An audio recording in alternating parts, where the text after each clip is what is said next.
You talk about Janet Jackson. Was Janet Jackson on the show?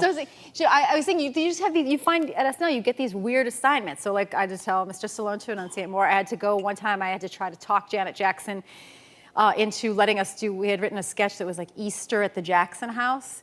And it was, so I was trying to convince her, like, no, it's perfectly fine for you to sit next to Amy playing Michael.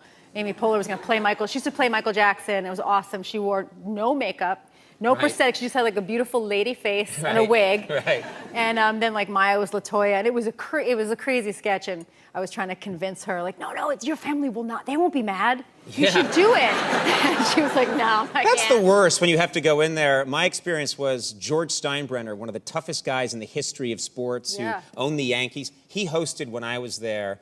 Just this legendary, constantly firing managers, tough guy. And there was a monologue that one of the writers had written that he didn't want to do. And he said, I'm not doing it. And he said, I'm not doing it like 5 times. And finally, Lauren turned to me. And I was about 24 at the time. And I weighed 50 pounds less than I do now. And I was just a big orange mop of hair, bad skin. And I was like, what do you want me to do, Lauren? And Lauren said, go in there and tell him he's got to do it.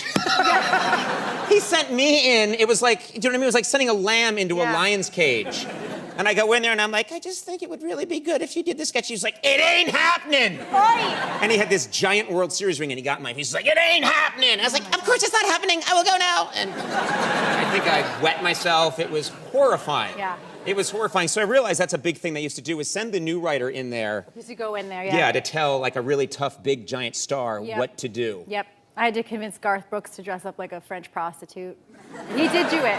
He did it? He did it, yeah. That all worked out. It turned out he was quite happy to do it.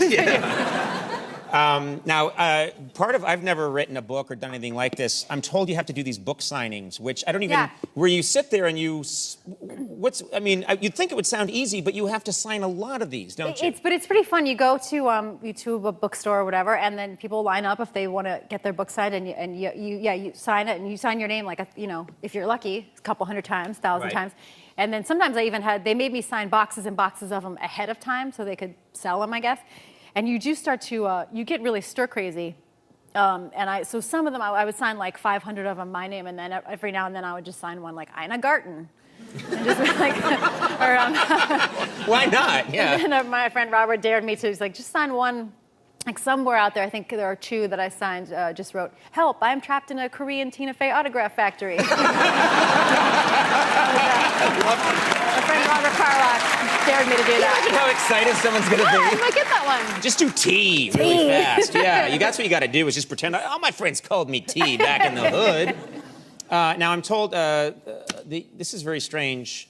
You're here promoting a book, but you brought a clip. I don't get what that's all about. I have a clip of the book. You have a clip of the book? Don't overthink it. Okay. Let's take a look.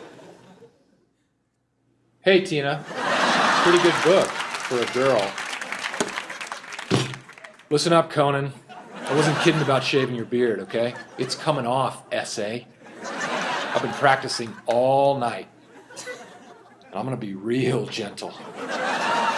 Oh, so gentle. Be so gentle. Yeah.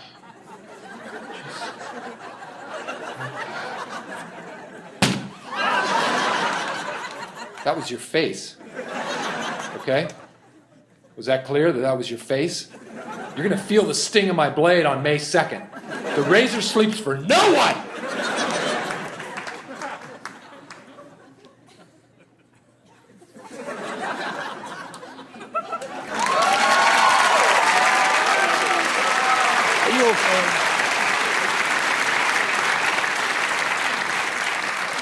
Why did you do that? He made me bring that clip. He's not kidding.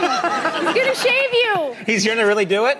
This is getting scary. All right, well, let me mention that 30 Rock, 100th episode. Yes, sir. That's so exciting. Thank you. And Tracy, who was just here, Tracy's back and feeling better. Yeah, he's feeling better. He had a kidney transplant this year, and we had to do all this stuff to write him out of the show. That's right, you wrote him out because he had his transplant. His transplant. We're like, okay, yeah, of course, whatever you need. And then 5 days after the operation, I turned on. He's at the front row at the Knicks game. I emailed him. I was like, I'm gonna kill you. But he's doing well now. He's back. Yeah, good for him. Yeah.